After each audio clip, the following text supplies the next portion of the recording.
नमस्कार मित्रांनो, मी राजेंद्र गावणे. मित्रांनो, बार्टीमार्फत अनुसूचित जाती प्रवर्गातील जे उमेदवार राज्यसेवा पूर्व परीक्षा 2024 उत्तीर्ण झाले असतील यांना राज्यसेवा मुख्य परीक्षा 2024 साठी आर्थिक सहाय्य योजनेचे अर्ज सुरू करण्यात आलेले आहे. या योजनेअंतर्गत उमेदवाराला बार्टीमार्फत एक रकमी 15,000 रुपये आर्थिक सहाय्य दिले जाते. पात्रता पुढील प्रमाणे आहे. उमेदवार हा अनुसूचित जाती प्रवर्गातील असणे आवश्यक आहे. तसेच उमेदवार हा MPSC राज्यसेवा पूर्व परीक्षा 2024 उत्तीर्ण असणे आवश्यक आहे.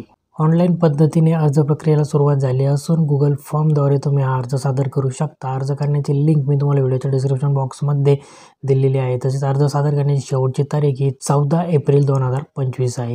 मित्रांनो, गुगल फॉर्मवर दिलेला ऑनलाईन अर्ज तुम्ही भरल्यानंतर तुमचा अर्ज व इतर डॉक्युमेंट्स तुम्हाला स्क्रीनवर दिलेल्या पत्त्यावर पाठवायचे आहेत. तसेच या योजनेची सविस्तर PDF ची लिंक सुद्धा मी तुम्हाला व्हिडिओच्या डिस्क्रिप्शन बॉक्समध्ये दिलेली आहे. त्या ठिकाणी ही PDF डाउनलोड करून तुम्ही संपूर्ण माहिती घेऊ शकता व हा व्हिडिओ सर्व गरजू विद्यार्थ्यांपर्यंत नक्की पोहोचवा आणि अशाच अपडेटसाठी आपल्या चॅनलला सबस्क्राईब आणि फॉलो करण्यास विसरू नका. व्हिडिओ थोडा जरी महत्त्वाचा वाटला असेल तर व्हिडिओला लाईक नक्की करा. धन्यवाद.